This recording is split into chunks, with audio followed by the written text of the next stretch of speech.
பத்திரிகை நண்பர்களுக்கும் ஊடக நண்பர்களுக்கும் என்னுடைய முதற்கண் வணக்கத்தை தெரிவிச்சுக்கிறேன். எனக்கு இந்த படத்தில் நடிக்க ஆரம்பித்தப்போ ஃபஸ்ட்டு ஏற்பட்டது ஒரு குற்ற உணர்வு தான். ஏண்டா கோயம்புத்தூர்லேயே பிறந்து வளர்ந்துக்கிற இவ்வளோ நாள் போய் நீ ஜிடி நாயுடு மியூசியத்தை நீ பார்க்காம இருந்திருக்கிறியே அப்படின்னு ஒரு ஃபீலிங். எனக்கு ராஜ்குமார் சார் கூப்பிட்டு போய் காட்டினார். எப்படி இவ்வளோ நாள் நம்ம மிஸ் பண்ணோம். எங்களுக்கு ஸ்கூலுக்கு போகிறப்பங்க சைக்கிளில் போகிறப்ப நம்மளுக்கு 2 விஷயம் தான் தெரியும் தாத்தா பற்றி. ஏதோ ஜிடி நாயுடு ஒருத்தர் இன்ஜெக்ஷன் போட்டு இவ்வளோ பெரிய பப்பாளி பழம் பண்ணியிருக்காராம்மா ஒன்று. அப்புறம் ஒரு ரேசர் மோட்டர் ஏதோ ரேஸ் ஆகணும் அதை வச்சு அதுவே சேவ் பண்ணி விட்டுருமாமா அப்படின்லாம் பேசிப்போம். ஸ்கூலில் போகிற வழியில் நம்ம யூஎம்எஸ் பில்டிங் வழியாக தான் போவோம். கன்ஸ்ட்ரக்ஷன் ஃபார் டிஸ்ட்ரக்ஷன்ட்டு இவ்வளோ நெருக்கமான பழக்கம் எங்கள் குடும்பம் அவங்க குடும்பம் ஒரு 4 தலைமுறையாக பழக்கம். அது வேறு. ஜிடி நாயுடு சார் படமாக பண்ணுறாருன்னா நம்ம டைரக்டர் கிருஷ்ணா சார் சப்ஜெக்ட் சொன்னார், அரவிந்த் சார் சொன்னார். ஒவ்வொரு சீனும் நடிக்கும்போது நிஜமாவே இப்படி நடந்திருக்குதா அப்படிங்கிற மாதிரி. ஏன் இந்த படம் கமர்ஷியலாக பெரிய ஹிட்டானா, ஒரு சராசரி கமர்ஷியலான ஒரு சக்ஸஸ்ஃபுல் படத்தில் என்னென்ன எலிமெண்ட் இருக்குமோ அந்த எலிமெண்ட்டை விட இது அதிகமாக இருக்குது. ஒரு சேலஞ்ச் இருக்குதா, தொடத்தட்டுற விஷயம், அண்ணாமலையில் ரஜினி சார் குறிச்சி வச்சுக்காங்கிற மேட்டர் இருக்கு இல்லையா, அதெல்லாம் ரியலாகவே நடந்திருக்குது. அப்புறம் ஃபஸ்ட்டு நான் ஸ்டண்ட் ஆன விஷயம் மாதவன் சார் மிக மிக மிக அழகான நடிகர்களில் உலகத்தில் அவர் ஒருவர்னு சொல்லலாம், மிக முக்கியமானவர் சொல்லலாம். அவர் நாங்கள் 2 பேரும் ஒரு ஹோட்டலில் ஸ்டே பண்ணியிருந்தோம். இவர் என்ன பண்ணார், கூட மேக்கப் மேன் மற்ற டிபார்ட்மெண்ட் யாரையும் கூப்பிட்டு இவர் மட்டும் பெல் அடித்து கதவை தட்டிக்கிறார். திறந்தா ஜிடி நாயுடு சாருடைய லாஸ்ட் கெட்டப் நிற்கிறாரு.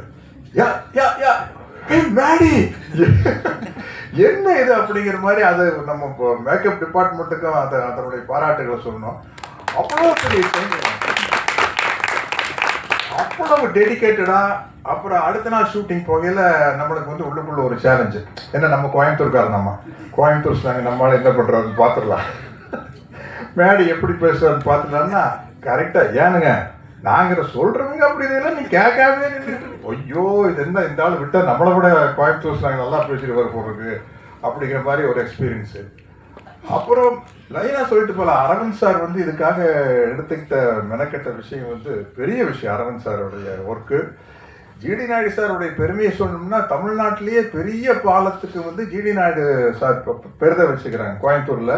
தமிழ்நாட்டிலேயே இல்லை சவுத் இந்தியாவிலையா? தமிழ்நாட்டில் உறுதி. அது நாங்கள் ஷூட்டிங் எடுத்துருக்கையில் அன்றைய முதல்வர் திரு ஸ்டாலின் சார் அவர்கள் அந்த பாலத்தை திறந்து வச்சார். எல்லாம் அவங்க ஃபேமிலியெல்லாம் கூப்பிட்டு போய் பெரிய அளவில் மரியாதை பண்ணாங்க. நீங்கள் யார் எப்போ கோயம்புத்தூர் போனாலும் அந்த மியூசியத்தை போய் பார்த்துருங்க. அப்புறம் ஒவ்வொரு படத்துலையும் அதாவது ஒரு மேல் ஆக்டருக்கு கெட்டப் போடுறது ஈஸி இல்லையாங்க மேடம். நம்ம தாடி வைக்கலாம், தாடி எடுக்கலாம், விக்கு அப்படி பட் ஒரு லேடி ஆர்டிஸ்ட், அது எஸ்பெஷலி ஹீரோயினாக இருந்துட்டு படத்துக்கு படம் ஒரு வேற மாதிரி கேரக்டர் பண்ணுறது ரொம்ப கஷ்டம்.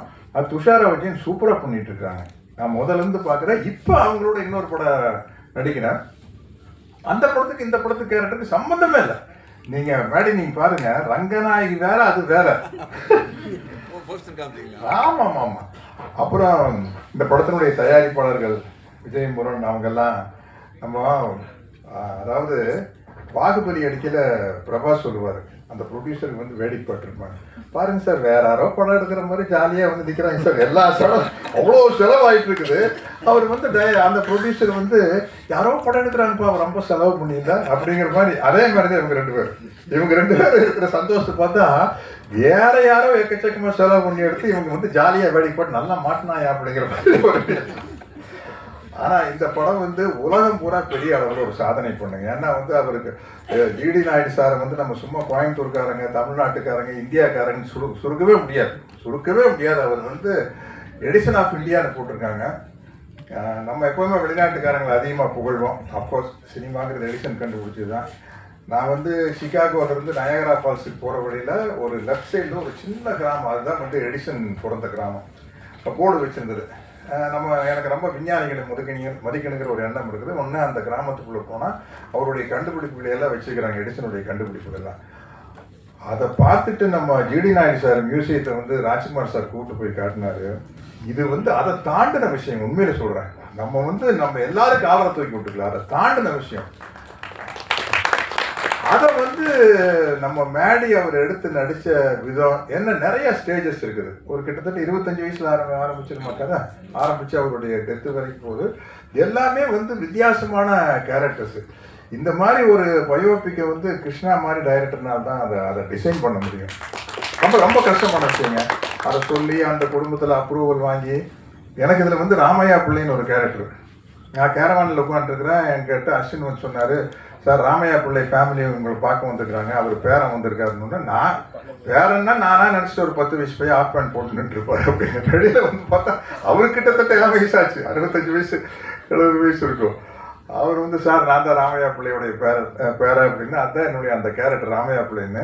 அப்புறம் அவர் சொல்கிறாரு, சார் ராமையா பிள்ளை வந்து உங்கள் பெரியப்பா கிட்ட கணக்கு பிள்ளையா இருந்தார் சார், அவர் தான் சார் ஜிடி நாயுடு சார் கிட்ட சேர்த்து விட்டார் எங்கள் தாத்தாவை அப்படின்னாரு. அவ்வளோ நெருக்கமான சீன்ஸு.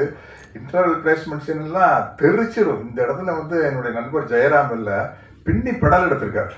அத்தனை பேர் வந்து எக்ஸ்ட்ரானரியாக பண்ணியிருக்கேன். அதித்தி காம்பினேஷன் எனக்கு இல்லை, அதனால் கரெக்டாக என்ன சொல்கிறேன்னு தெரியல. இந்த படம் வந்து கமர்ஷியலாக பயோபிக்லேயே வந்து மிகப்பெரிய வெற்றி அடையும் அப்படிங்கிற நம்பிக்கை இருக்குது. இந்த படத்தில் நானும் இருக்கிறேன் அப்படிங்கிறது எனக்கு ரொம்ப மகிழ்ச்சியாகவும் ரொம்ப பெருமையாகவும் இருக்குது. இந்த படம் இவ்வளோ கிராண்டாக வந்ததுக்கு ரொம்ப முக்கியமான காரணம் ராஜ்குமார் சாருடைய, ஜிடி நாயுடு சாருடைய ஃபேமிலி சப்போர்ட் தான். ஏன்னா இப்போ நீங்கள் பார்த்த காருகள்லாம் இருக்குது, இந்த காருக இந்த எக்யூப்மெண்ட்டுக்கெல்லாம் நம்ம எங்கே போகிறது, ஆர்ட் டிபார்ட்மெண்ட்டில் சொல்லி செய்கிறதுனா பெரிய விஷயம். அந்த ஒரு ஆஸ்டின் ஒன்று பறந்து போங்க, நான் இருக்காரு சார், என்ன சார் ஆன்டிக் காருக்கு வந்து விலையே இல்லை, நம்ம சொல்கிறதா விலை சார். என்ன சார் ஆஸ்திரேலியெல்லாம் பறக்க விட்ருக்கீங்க, இது என்ன சார் சிஜியா ஏஐயா சார் அப்படின்னு. சார் ஒரிஜினலாக விட்டோம் சார் அப்படிங்கிறாரு.